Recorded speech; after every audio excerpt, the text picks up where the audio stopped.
the Big Blue Lifers.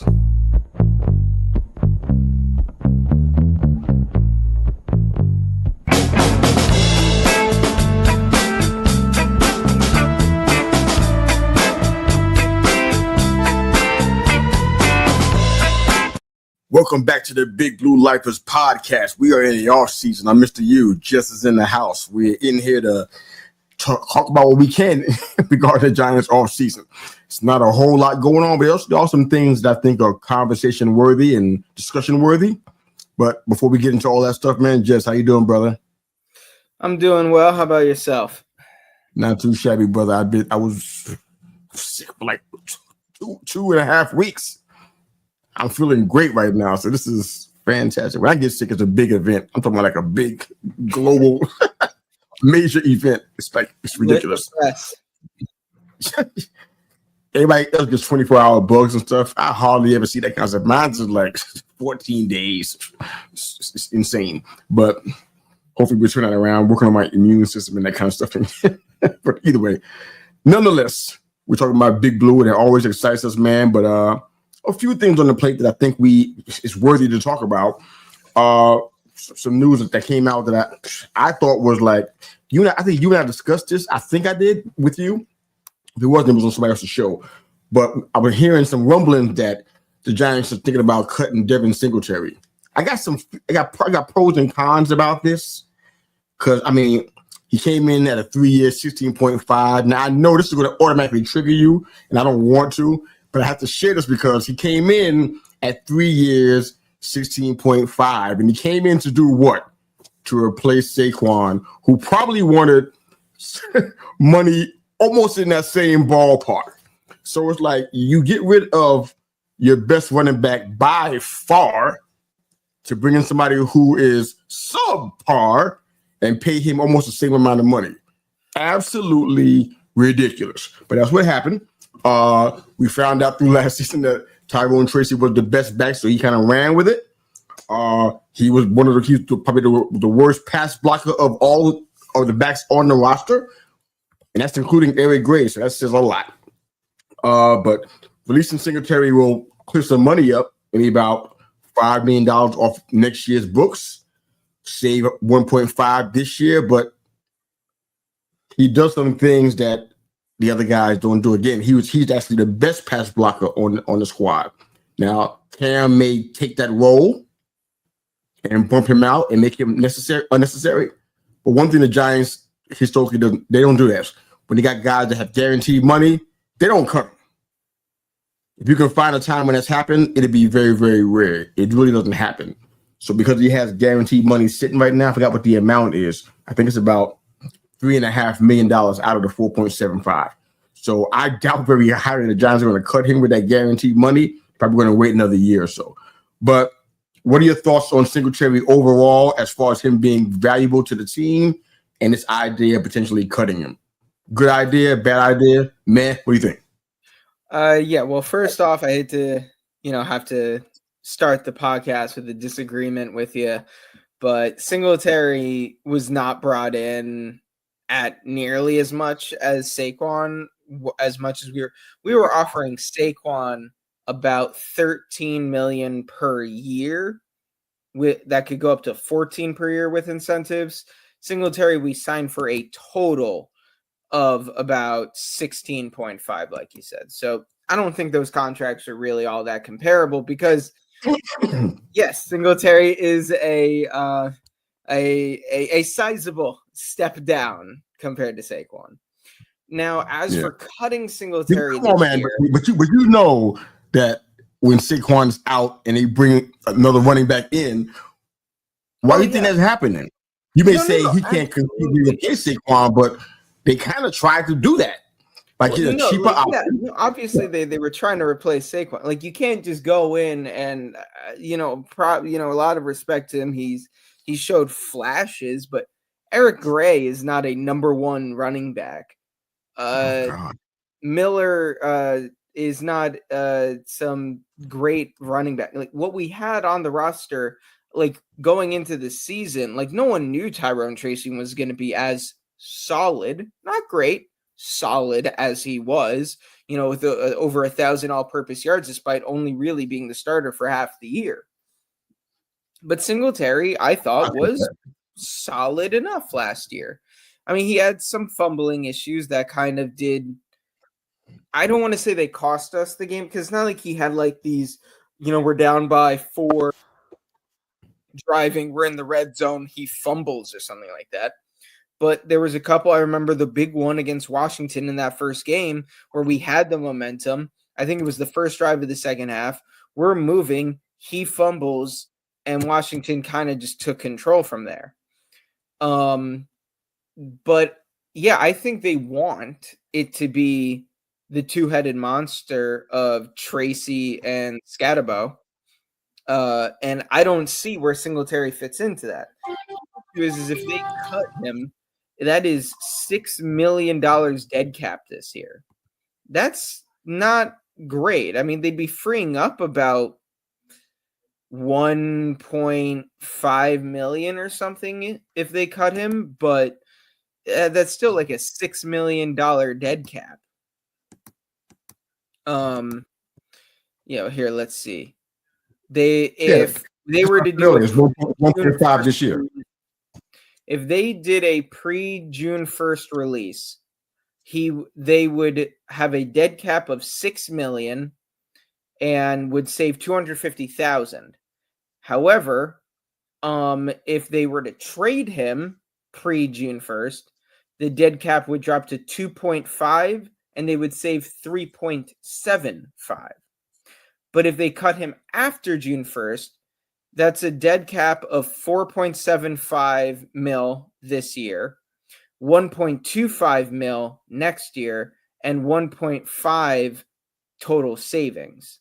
If they trade him post June 1st, it would be a $1.25 million dead cap this year and next year with $5 million in savings. So I don't think they should cut him, but post June 1st, could we get a 5th round pick for him? If we really don't see him fitting into this, if we don't see a true role for him, why not trade him for a 5th round pick or something like that?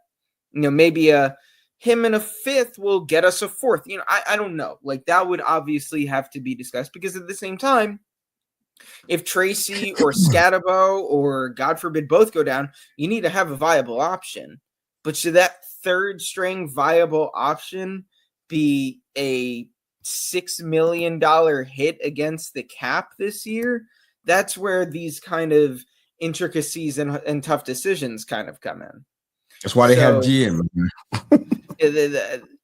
I personally think if you can find a good trade post June 1st for Singletary, I think you have to take it. Or maybe they wait until the deadline, and then trade him to a team that their running backs are injured and they need it, and they're going to throw a 4th at him just straight up, something like that. Because I think he was solid last year when he played. He wasn't bad by any means. I don't know what solid means. He was a good contributor. He was a good running back. He wasn't great, but he was good. His whole career, he's been good, not great. And I mean, he was slightly above corn. He was slightly above decent in Buffalo, but he hasn't had a 1,000-yard season in 6 years. That's his entire career. So I mean, I'm not gonna say he was bad. That's not really what I'm trying to say. But good is like, wow, is that what we needed? Yes, I think that is what we were. I actually do believe when we signed Singletary, we were signing him with the expectation that he was going to be good. Because Brian Daboll doesn't want a run-heavy offense. He wants to throw the ball. He wants us to have what I think his ideal offense would be is elite passing game, good running game. Like good enough where you have to respect it and it can win you games when you absolutely need it to. But running the ball was never the focal point of a Brian Daboll offense. I mean, that's fine, but adjustments got to be made because of our personnel and what we got going on. You don't bring a guy in, it's not a lot of money. 3 years and 16.5 is not a lot. Let's be real about it. But there's no way they thought he was going to come in and be averaging barely 4 yards a carry. I don't think so. Giants football's been about the run game and defense. That's what it's always been about. Daboll is very aware of the history. So I just don't see how they brought him in. I mean, like I said, the money's not a lot. They probably considered maybe backup money, which is fair. But you came in, you brought him in when you really didn't have anybody else left but the aforementioned Eric Gray. There's no way you said, you know what? If you can give us 4 yards of carry, this is going to be great. I don't think that. I can't get into Daboll's head. I don't know what he thinks, but there's no way you thought that was going to happen based on what he did in Buffalo. I don't think so. And I was super happy when he came home, like, oh wow, if he does a smidgen of what he did in Buffalo, we might have some semblance of a running game to start building off of, bring some young guys in, and then, of course, go into the draft. Because I knew it was going to happen anyways. We're going to be high in the draft. I knew that. You know what I'm saying? So just kind of but as far as what you said, I like the idea. I like the idea to trade deadline more. If I'm getting a vote in this conversation, I like the idea better because the way teams are running backs right now, this guarantees going to be an opportunity for us to get, like you said, maybe even a fourth out of a package for somebody like a Singletary. What's going to happen behind Tracy and Scatterbo? I think I'm a little bit concerned about that. I hear Turbo's name tossed around a lot, but honestly, I haven't seen enough from those guys back there. I mean, preseason football, I watch it, but I kind of don't watch it. So I have to probably watch a lot more of it to see what's going on. What are they actually doing? I'm not comfortable with Eric Gray and everything behind him. So I'm kind of concerned about that, but we'll get into maybe some options out there via trade or whatever, free agency and what have you. But any other thoughts on Singletary before we move on to your next question, or are we good here? No, I mean, I think that in terms of like what would be behind Scad and Tracy is, I mean, how many running backs do you really want on this roster? Like, I think a running back room consisting of Tracy, Scatterbo, and Singletary, like that being 1, 2, 3 with Eric Gray down at fourth, I think that is in terms of depth of quality of running back, that might be one of the better running back rooms in football. You don't have any true top end unless Tracy takes a step or Scatterbo kind of comes in as the kind of guy that like that he was in college. But at the end of the day, depth, you need depth, but like, I don't know if you want that depth. I mean, it is 1 year. Like maybe we just leave Singletary on the roster. It is 1 year that he's going to be accounting for 6.25. And at the end of the season, if we like what we saw from Tracy and Scatterbo, then you can cut him. Then you can do whatever, and it won't be that much of a cap hit next year. But the option, I mean, that's an option. I think the Giants right now are in a good cap spot. I think obviously there are certain moves that they could do to free up more, but I'm not like, there's no one out there unless you want to go after a guy like, is he even still on the roster? No, like, do you think Nick Chubb is going to bounce back after his insane injury and like kind of recapture that form? I think Nick Chubb's available. But, like, you're just taking a flyer on a guy like that. There's no one out there that, 2012 Adrian Peterson isn't just in free agency right now. So, No, I just need you to be as sensitive to me as I am to you when we talk about Saquon. I'm supportive. I'm compassionate. I'm loving. I make sure that you don't jump off of the bridge. I want you to stay with us and be here with us. So I try to talk you off the ledge. But I'm not off the ledge right now. I just don't know. I agree with you. I agree with you that like Eric Gray. You don't understand the PTSD, bro. I'm sitting here watching these guys that won Super Bowls, and if you go back and look at those guys, the depth chart for the running backs, I don't even know where to find that these days. But if you go back and try to find a depth chart, that was no chump change out there. Even the guys that was third string can play. Yeah, the guys behind Bradshaw and Tiki and BJ, them guys can play. I'm looking at this now. I'm like, okay, the past couple years, I think we've been decimated. Maybe I'm misremembering stuff. I feel like we've been decimated at quarterback, decimated at running back, decimated practically almost everywhere on the line, decimated in the secondary, decimated. Yeah, I'm stressing depth, man, because I'm scared. No, and I get that, but I just don't. In terms of like, I mean, well, with that like Ahmad Bradshaw, Brandon Jacobs, duo, that like the guys even behind them, like, I mean, one, especially if we're going back to that 07 team, we just had a significantly better offensive line than we have right now. Like that offensive line is like showing up on the cover of Sports Illustrated. How often does that happen? Tell me about it. Like, and I think more than, I mean, obviously you win in the trenches. Anybody who disagrees, I'm sorry. Like, I don't think you know football. You need a good offensive line. You need a good defensive line. And that is something, like, particularly defensive line. You know this better than I do. That's been the Giants' identity. They are going to hit. They are going to punch you in the mouth.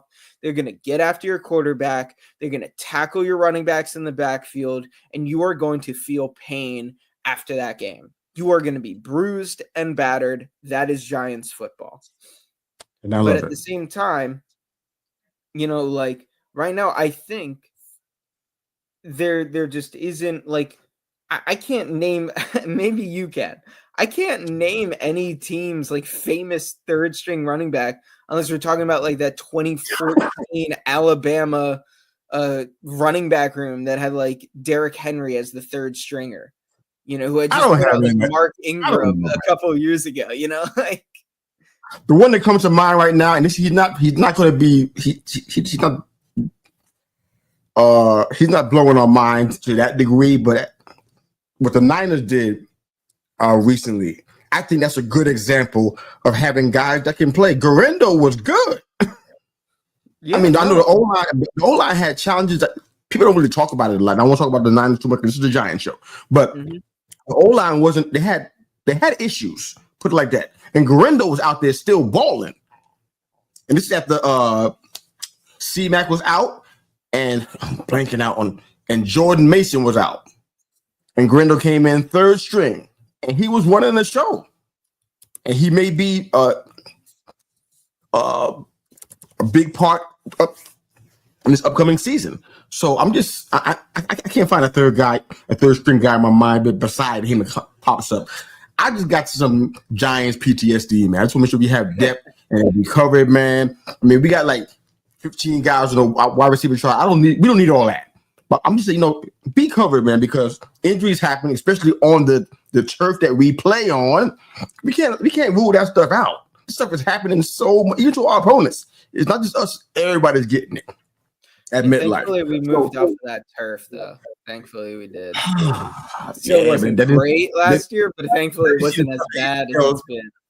The ACL thing seem to be happening still. But I get what you're saying, though. Fair point. You ready to keep on moving, brother? Yeah, let's do it. Good stuff. All right. So this may be a non-starter, and if it is, I don't care. We can move on to our next. We got topics to talk about. It feels like fans seem to be on Twitter only. I don't know what's wrong with you guys on Twitter, but it seems like fans are rationalizing that the Giants are going to win less games this year than they did last year. I don't understand. I mean, I know I'm high on the draft. I've been pretty out there about that. It's not really a mystery. It's out there everywhere on social media, recorded. It's there. It's documented. But how do you get that we're going to have less wins? I don't think we can get that by accident. We have to sit everybody down to get less wins. We have to let Tommy DeVito start and let everybody else sit down. Let Eric Gray be the number one running back to get less wins than we had last year? I think it's absolutely impossible. I don't think it's impossible. But people are saying that, like, what are we? These guys are they have such a defeatist attitude in some of these so-called Giants fans. It's painful. And I think you have the question about what's going to happen if we pick top 5 again. I'm like, is that even an option? Oh, It no, shouldn't be. certainly an option. Oh my God, no, man. Granted, we don't have to go 3-14 again to end up picking top 5. But like look, I agree with you. I don't think we're going to be a 2-win team. I think those people are ridiculous. Like, I've got the schedule pulled up, and there are only 2 games on the schedule that, and I'm going to be emphasizing certain words here to make it clear to the audience what I mean. There are 2 games that I think the Giants should win. There are a bunch of games I think the Giants could win. There are only 2 games, Saints and Patriots, that I think the Giants should win those games. Those are games that I am confident that the Giants should win. That being said, with how we played them last year, I definitely think we could take at least one game against both Washington and Dallas. I think we could definitely beat those 2 teams. I think Washington hasn't addressed a lot of its defensive issues. They made that big move getting Laremy Tunsil and bringing in Deebo Samuel. I think Deebo he's been dealing with injuries. He's not the same. This isn't 2019 Deebo Samuel that they're getting. No, it's not. Laremy Tunsil is still great. So that is a good, I think I don't think he's quite in his, what he was a couple of years ago, but he is still one of, I think, the 5 best left tackles in football. So that was a great pickup by them. They didn't have to give up too much to get him. But at the same time, sorry, just had dinner. Just bleh. That's okay. There's still plenty of things there are plenty of issues that they have on the defense. And, we were able to keep pace with them in both games last year. Mm-hmm. Same with Dallas. Like, Dallas, they made the big move for Pickens. Their top draft pick was offensive line. I think they still have some holes on that defensive line that maybe we could take advantage of. And we've got much better quarterback play, theoretically. I think it will be hard to be as bad as it was last year. And then you have games against the likes of, are the Niners, the Niners have a lot of injuries every year. That's just with the nature of the style that they play, and a lot of their stars, they have injury concerns. That game is in New York. Is one team going to be super battered by then? Who knows? And then you have all of the games, like Packers. I think the Giants could win that game. Raiders, I think the Giants could win that game. Vikings, I think the Giants could win that game. We don't know what J.J. McCarthy is. Granted, I thought we could beat the Vikings to open up the season last year when they had Sam Darnold, but who knows? Chicago, maybe we could win that game. Chargers, maybe we win that game. There are plenty of games here that maybe aren't coin flips, and maybe it's like 60-40 to our opponent, but I think we've got a puncher's chance against a bunch of teams that everybody just seems to be writing us off about. I don't even know if I would really pick the Giants to win those games, but I do think the Giants could win. Everybody just seems to be writing us off like, Giants are getting number 1 pick next year. Like, I don't think this is a 2-win team. I think this is going to be like a 7-win team. I would think a 4-win team either. I think we're a 7-win team. I know you're a bit higher on us, but like, you going over what do you think? Where do you see? What are you seeing? I haven't changed my mind yet. And there's no reason to, because nothing's been happening. It's just been practice. So there's no reason for me to change my mind at all. So I still think we're in the 8 or 9 win category. And that's with the schedule. I mean, I'm not one of the guys that's going to throw a party for the schedule release. I don't care that much. I think we need to play every single game and win every game. That's the goal for every football team. I think the Giants need to address every game as such. Not breaking it down like we all talking about, well, this might be a loss, so let's not go out here and play. No, we need to go out there and win every single game if possible. Defy the odds, do the impossible. The Giants are known for doing it. They did it twice and got 2 Super Bowls to show for it. So they can do the impossible. That's clear. The talent was different. No question about that part. But I'm still in the 8 or 9 win category. I haven't really changed my mind about that. I think that there's good reason to be optimistic. I believe that defense, I know wins championships, that's clear, but defense wins games too. And we've seen that a lot last year with different teams. I am very, very high on our defense and what we got going on. Anything we do to add to it is going to be just gravy. But you asked a question about Dayball and Shane on the hot seat. I think this is kind of connected to what we're talking about right now, because there's a couple scenarios where this creates some more questions that help me out, because there's a lot of stuff going on in my mind. I want to make sure we talk about it all before I forget it all. But if we're 8 or 9 win season, what's that look like? Are we 8 and 9 wins with Russ and kind of just, maybe losing a couple of games and not getting by, and just, and Dart still sitting on the bench learning and growing? If that's happening, that probably bodes well for Dayball and Shane, because the guy that they picked hadn't been in there. If Dart comes in, like some have predicted to come in October, which I'm not quite sure about that prediction, but if he comes in by Christmas and he lights it up, and we still have 7, 8, 9 wins at that point, I think Dayball and Shane are going to be safe still in that scenario. But if Dart's in earlier than that, and we are just getting the brakes beat off of us, that scenario is a different story. Dayball and Shane ain't going to have a new regime. So that you asked a couple of questions in our production meeting about what happened if we picking top 5 again, and what factors are going to cause Dayball and Shane to get off of the hot seat. I think an 8 or 9 win season will give them latitude. I think they're going to have it anyway, just because of the draft and how they drafted, which I think they did very, very well. I think they're technically off of the hot seat right now. But if they come out there and they look like they don't know what's going on, because if Russ is doing bad, of course you're going to put somebody else in, and you got options there. But if Dart comes in and he's just blowing the roof off of the place, and it's working, are hitting on all cylinders, I think that's going to give them some latitude, more latitude than what they already have right now.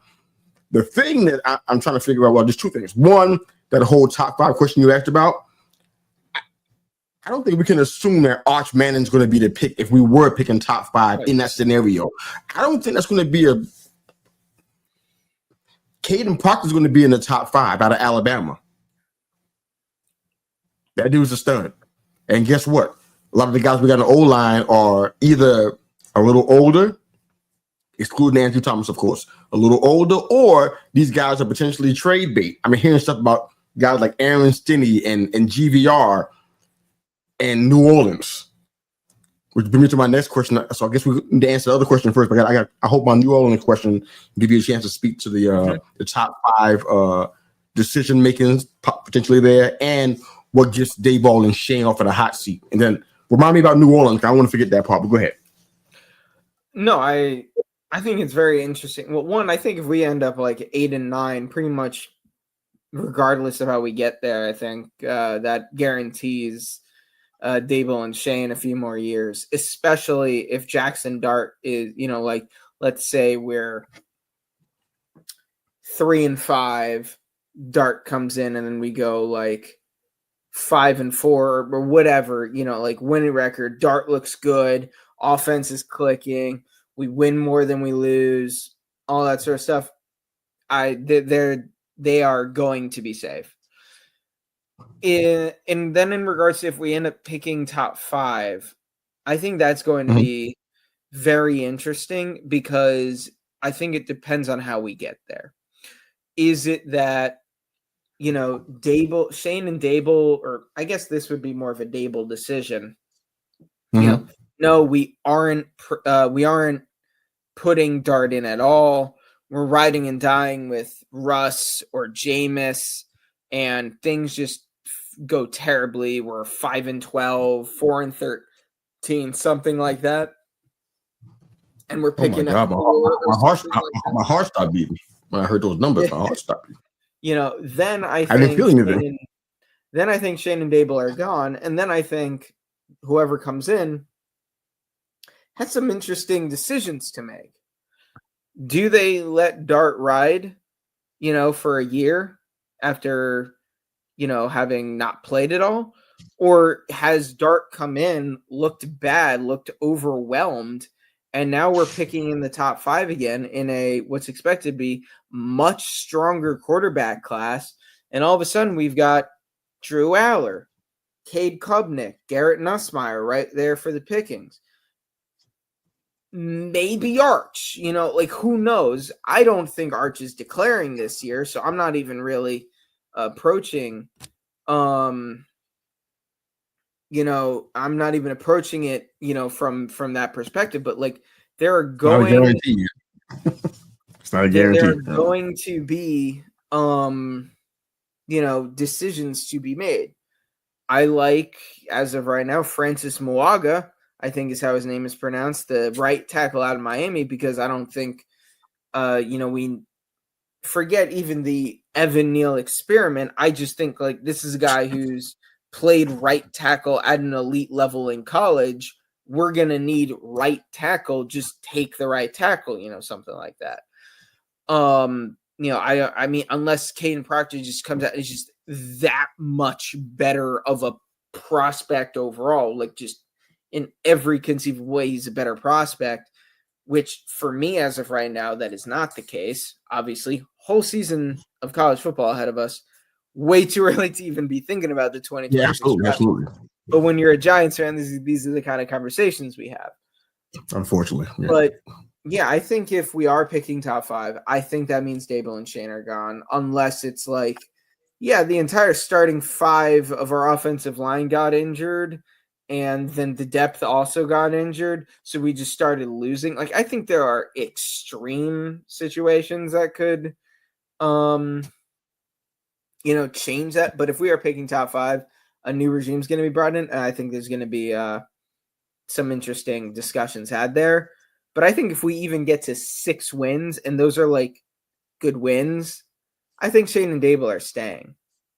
Especially if a bunch of those wins come with Dart or something. We're 0-11 and Dart comes in and we go 6-0 to close the year. Something crazy, all of a sudden I hate these scenarios. Is back in New York, it would take some extreme stuff to salvage something like that. But hey, it's interesting to speculate on. Yeah, they bought the stuff from New Orleans. Yeah, that it's just some rumblings, and it's making me wonder, because I asked this question on social. I think I asked it on this show, and I don't think I got an answer to this question yet. And I'm still waiting for it from anybody that can answer this question for me. It made sense to me in the moment, because I thought they were going to do a certain thing, but they didn't do any of that. Why did the Giants bring Jameis Winston in? I thought about that thing, and I'm like, why did you do that? Because right now, sitting here in this moment on May 20th, I think it is, 2025, I have no idea why they brought him in. They not only brought him in, but they gave him a 2-year contract, and they gave Russ, the starter, a 1 year. I am not understanding the move.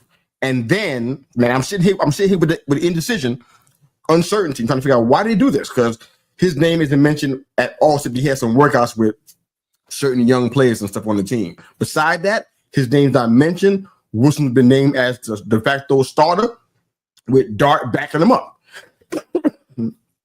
Why is he here? And then I hear some rumblings coming out of New Orleans. And this could just be rumor stuff, but I think it's worth thinking about, because I actually heard it pre-draft too, that Shane may be monitoring the situation in New Orleans at 2 specific areas: quarterback and their O-line. New Orleans are very needy at both of them. I know that they're saying Tyler Shutt's going to start. I hear you. You know what I'm saying? But there's some pros and cons to go with that kind of move, especially with a team in your position. Because like I was telling you before, I think it was about 3 weeks ago, they're financially strapped. They're in financial purgatory right now, for real. You know what I'm saying? But the way that they get out of it is through the draft. Build some momentum, get some quality wins, and get that vibe going down there, because a lot of those guys are going to be leaving. I don't know if it's this year within the next 2 years for sure. A lot of the vets, they're going to be out of there. You know what I'm saying? Do you want Rattler running the team? You got to ask yourself that. Do you want him to be the guy to take you to the promised land, so to speak? And Tyler Shucker's in there. Is he going to be the guy to do that? I mean, Jameis Winston has a history with New Orleans. I think he played there, 2021 to 2023. So he got history out there. He knows everybody. And it just makes me wonder, was this a plan the whole time? Was Joe Shane bringing him in as a bargaining chip? Because I don't see any other reason for him at all. Not this year. Next year, maybe, as insurance if Wilson is not coming back. But what's the point of this? To get some more draft capital? Because the Saints need quarterback badly. I don't care what they say about Rattler and Shuck. They need to have viable quarterback play or they're going to be in deep trouble, especially with Olave back out there and maybe he'll be healthy. That man's going to be screaming if he's not getting the ball and it's going to be a nightmare scenario out there. And the O-line situation is bad out there too. So getting the guys that can be stopgaps for a year. So guys like I heard Aaron Stiddy was the name I heard. GVR is the name I heard. These guys are versatile to play multiple positions. I mean, it's just a big well, in your opinion, it's all speculation, but do you think that perhaps Shane is thinking like this? And if he is, do you think it's a good idea for him to package those guys to bring draft capital back over to us? What do you think? 'Cause don't forget, next year we don't have any comp picks. So what do you think? Yeah, I definitely don't think that was his thought process when he signed Jameis. Okay. I wouldn't be surprised if it was now in his head, like, could I trade Jameis to New Orleans? What would I get for him? That being said, I don't want to trade Jameis. I don't either. I don't want to trade him. I don't want to trade Stinney. I definitely don't want to trade GVR. I think right now GVR is our starting right guard. Like, it's not like we have some incredible. It's not like we have, It's not Evan Neal. Just to be clear. Look, I think Evan Neal still has potential at guard, but I'm out on this. I haven't seen anything. He's been nothing but terrible for us. I am not banking on that, especially if I'm Joe Shane and Brian Daboll, and like my job is at stake this season. Like, if we don't, like we were just talking about, if they don't show improvement, if there aren't a few more wins in there, if we end up so bad we're picking top 5 again, that is their jobs. They are done. So try banking on Evan Neal to all of a sudden be a good offensive lineman now that he's kicked inside to guard is, we're not Philly. We're not the Cowboys. We don't have this history of turning, meh to bad offensive linemen into good to great offensive linemen. That's not who we are. And as for why they signed both Russ and Jameis, I think it was so that way if Russ is bad or Russ goes down, we have a serviceable backup. We aren't going to have a QB room of Daniel Jones, Drew Lock, Tim Boyle, Tommy DeVito. That way Malik Neighbors has someone even semi-competent throwing him the football. Like, Jameis isn't a good quarterback, but he's fun. He's going to push the ball back down the field. He's going to get you 3 interceptions, but he's going to get you 3 touchdowns. They don't. If there was one. Yeah, to me, if their thought process, we didn't want to risk, a situation where when they signed him, they didn't know who they were drafting, or especially in regards to quarterback. They were like, if we're bringing in a 3rd round rookie, we don't want him to have to come in and save the season if we don't think he's ready. Maybe by the time the season starts, Jameis is our 3rd string quarterback. It's not like he's, some expensive guy. He's only going to be $3 million against the cap this year. He's going to be $5 million next year. He's as a quarterback, he's costing as much as Devin Singletary is right now. Oh, Lord. So, again, and for backup quarterback money, that's fantastic. Especially No, if no he's question, at no question about it. No question about it. so I agree. them having Jameis, I think Jameis is just meant to be here for a couple of years as the backup.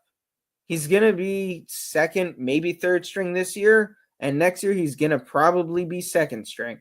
And if Jameis Winston is your backup quarterback, I think that's at the bare minimum an okay QB room, which is certainly better than what we had last year. So Yeah, that's what we're doing. If we're comparing it to that debacle that we had last year, it's fantastic. Then having Jameis as the backup is ideal. Why would you not want to do that? I mean, for me, anybody that can throw the ball down the field and not be afraid to do so, unlike certain quarterbacks that we've had on our roster, I'm good with that. I mean, take the chance. I mean, it's not like he's like what's dude's name that one of the biggest busts in history, number one pick with the Raiders. I'm blanking on his name. Yeah, it's not like he's. I think he's better than that. So it's like, I mean, if he's going to be a gunslinger and take some chances, I'm good with that. I trust him. Trusting Malik Neighbors like that doesn't scare me at all. You know what I'm saying? So I'm good with that part. So that's an ideal scenario. But there must be some kind of fire to all this smoke with New Orleans. But we watch it and see in the offseason. I kind of feel like the summer's going to say a lot when you start making those cuts. Guys like Evan Neal and Jalen Hyatt and such, they may not even be on the team then. So could we talk about all this stuff for nothing? They may not even be around. They may be traded or cut. So you never can tell, man. But I know you had a question about must-win games for us. Yeah. So yeah. To me, and I don't know what you view as must-win. We're kind of going back here to the schedule. To me, I think the Giants have 4, technically 6, depending on how you want to view it, must-win games. I think for Shane and Dable to really go out there and say, this is a better team than it was last year. There are 2 games I think they have to split with both Washington and Dallas. At least split. I think they have to take 1 off of each of them. And then I think they have to win New Orleans, and I think they have to win against New England.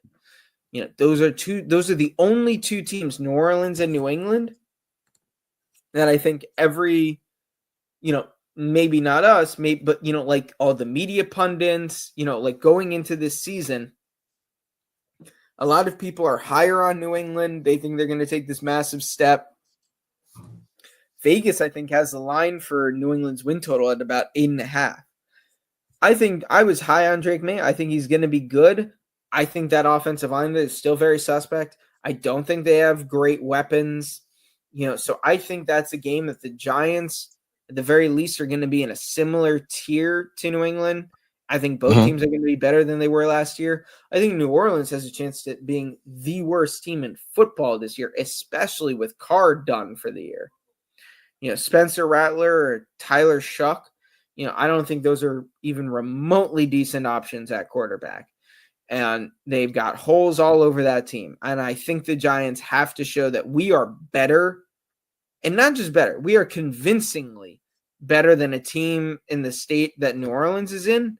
And I think we have to show that, hey, yeah, New England's improved. So are we. We are better than them. And we can beat Washington still. We can beat Dallas finally, for the first time and who knows how long, especially if Dak is playing. What about you? What do you think about, what are some games that you think, these are going to be pivotal, maybe even must win for the Giants this year?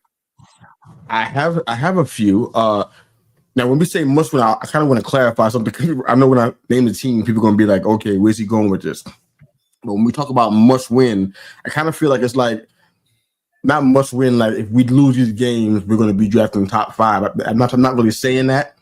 I think this is more for the morale and the makeup of the team, because we win these games.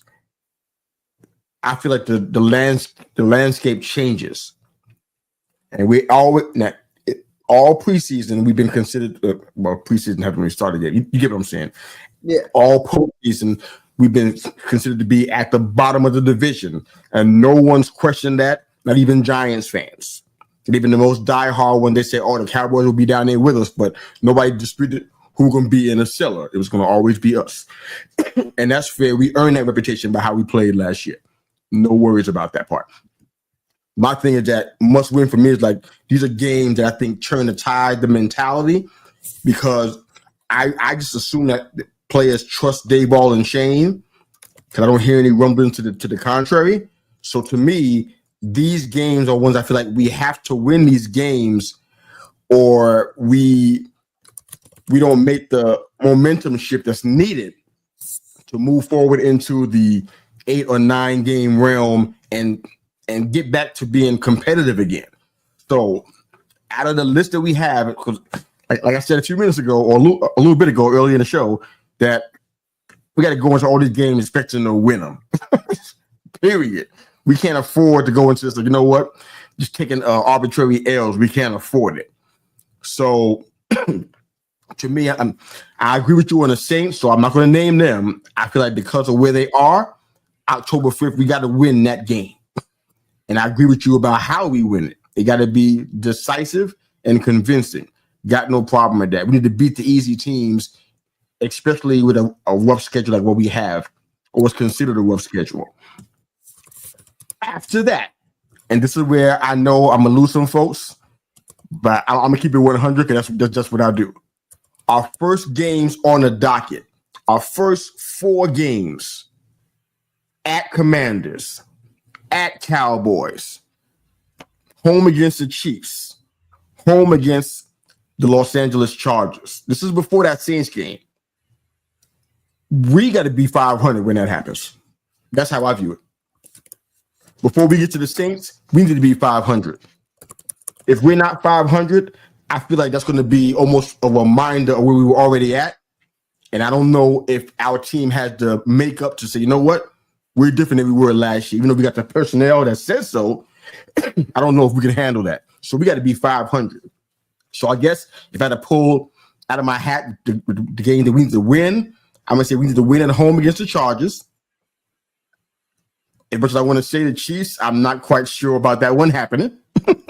Maybe. It's possible. I've seen teams beat the Chiefs on defense with an aggressive defense, and Mahomes, I've seen it happen. So I'm not sitting here saying, you know what, this is the L. That's why I don't like doing that kind of stuff. Putting L and W. I don't like doing that because you don't know what's going to happen. If Mahomes get hurt or he gets hampered like he did in the Super Bowl, what you going to do? Bring in Chad Henne? What's the plan? So I mean, I don't like doing that. So we can win any game under the right circumstances. So it's going to be between the Commanders and the Cowboys as that other game. I think if we win at the Commanders, that's going to be a great morale boost, even more so than beating the Cowboys, who are diminished in several different ways. So I'll just go ahead and say that first game against the Commanders, we need to win that game. We need to win against the Commanders. I should add the Cowboys. I feel the same way about it. We should win against the Commanders and the Cowboys. We need to beat the Chargers. Definitely need to beat the Saints. Now, I don't like the little stretch between October 9th and October 26th. We're playing the Eagles twice in 3 games. I don't want us to get swept there. So that's one of those games that must win to me too. If we're going to be relevant in this division, we need to do some things that we haven't done last year. We got the defense to do it potentially. The offense is improved. I don't get what people say. Look at it. It's improved. It's not what it was last year. We can score more points now for sure. You know what I'm saying? So those are my must wins, man. It kind of has to happen. I feel like that's going to set the tone, and I believe if those things happen and those prophecies do come true, that puts us in a place where a 9-win season. Excuse me. Let me change that because that changes the whole game. We win those games I just named. 10 wins is a minimum for us in a division that nobody says we're going to compete in. So to me, I'm like, all this is riding on an improved offense and an elite defense. That's all this is about. I ain't saying that the other guys are not good on the other team. We're not doing that. Elite defense and an improved offense. That's all this is about right here.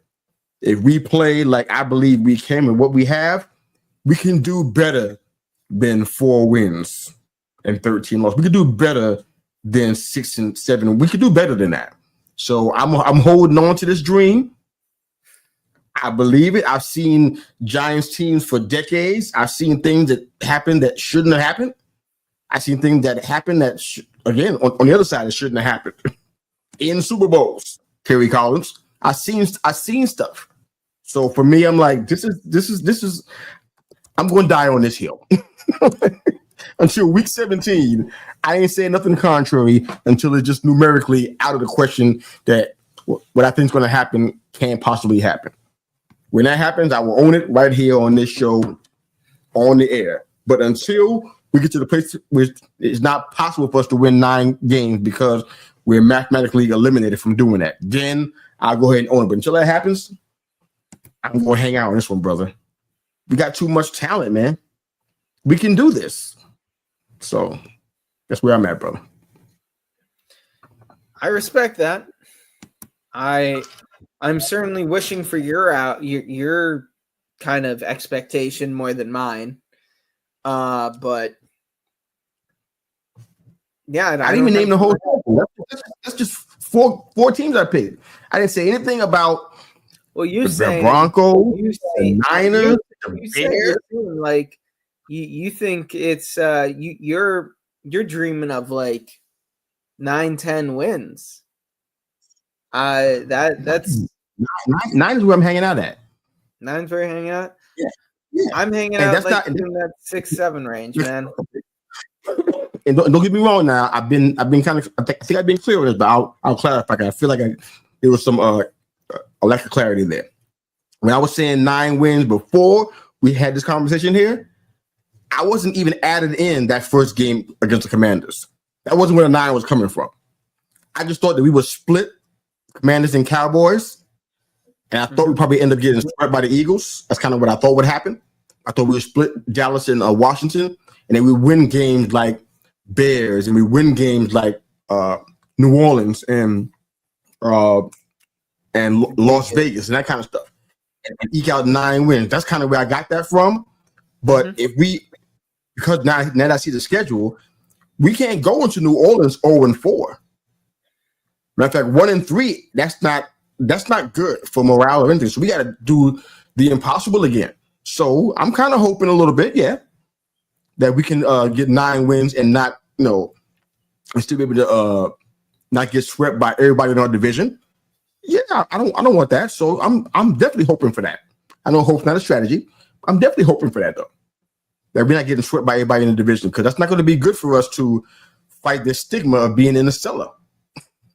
We had some bad seasons and we kind of earned it, but that draft, man, is giving us a little bit of new life. And you know what? You guys can be in any fight.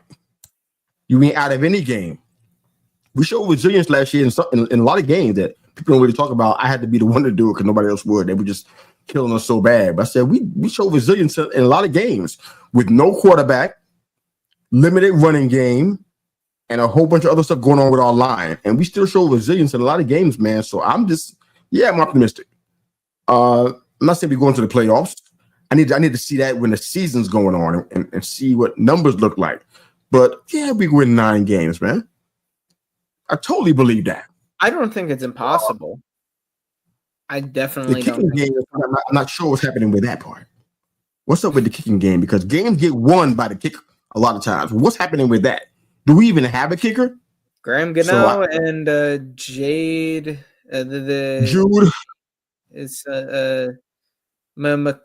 mix something. The kicker, the rookie last year out of Rutgers. Yeah, I don't. Courtney? Something like that. No disrespect. I have no idea who it is. No disrespect. So are we trusting Graham Gano to do this for us? I'm just kind of concerned. When he's healthy, he's been good. When he's been healthy. Is he healthy? Is he healthy? That's a good question. I have no idea. I sure hope so. Based on what I've seen last year, how many games did we lose by 5 points or less.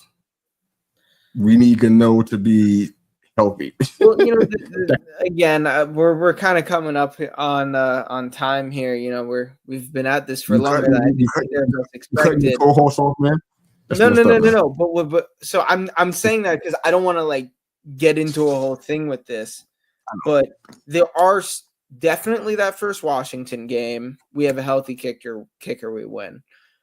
But there are plenty of games that where like we lost by less than a touchdown, but that's mainly because we were down by 10 with 2 minutes left and we got a garbage time touchdown and we would have needed an onside kick sort of thing. Obviously, the score is close, but we never really had a shot. I think that crazily enough, it kind of going off of what you were saying there about like Washington specifically. I think the two craziest losses that we had were both Washington games last year. Indeed. Where if we have a healthy kicker, we beat them the first time. I believe that 100%. And then I was rewatching the second game, some of the highlights from that game. And again, I don't think we really have time to get into this, but we were, I forget, I think it was really early in the game, and we were driving, and Daniel Jones had that weird incompletion, ruled a fumble that then got kicked all the way down the field. And when I'm watching the replay, I literally see our guys running after it and Washington guys going after it. But then the whistle is blown. And our guys stopped running because they heard the whistle. One of Washington's guys then still kept running and picked up the ball, ran it in for a touchdown. But everyone heard the whistle. But no one had possession of the ball when the whistle was blown. They then gave the ball to Washington on our 25-yard line. And a couple plays later, they scored the touchdown. I consider myself pretty knowledgeable about football. That's one that I can't figure out. What was the ruling there? Why was Washington, what was the, and okay, let's say that was a fumble and Washington recovered. We all heard the whistle. Why don't they just get the ball then at the spot of the fumble itself, being that no one had possession when the whistle was blown? I don't know. So we are better this year. I 100% believe we are a better team than we were last year. I think we will win more than 3 games. I think a couple of things bounce our way, maybe the way they did in 2022. We can get to 9 wins, maybe even 10 wins. That's just not what I'm expecting. It's fine. It's totally fine. We got all season to talk through this. That being said, look at game tape and break stuff down and stuff. If we don't do that, we gotta just find a cool way to get our hands on game. I know it's gonna hurt, but I can't wait. I don't know about you. I cannot wait. I cannot wait either. I gotta find some way to get my hands on more game tape because I can't see a lot of games here. So I have to be very creative to keep my hands on seeing what I can't see here on my television. So between you and I, maybe we can figure out a way where I can get that, because I want to be able to constantly talk about the games on our show after the game is played and break that stuff down. I think we do a good job of that. We have enough information, but good stuff, man. This was a fun show, man. Impromptu a little bit. We didn't know what happened. Huh? I said we got a lot more out of this one than I thought we would. Oh, without question, man. Just those questions alone was like, wow, this is fun. So excited about that. I know we can't do that every week because not a lot of stuff is going on, but we're going to be as creative as we can to come up with great topics and questions to share with you guys. But thanks again for listening to the Big Blue Lifers podcast. That's Jess. I'm Mr. U. We're out of here. Thanks again for watching and for supporting us. Of course, please jump on our YouTube channel and social media to support and follow us. And we're Big Blue for life, man. every day, all day, 24/7, 365.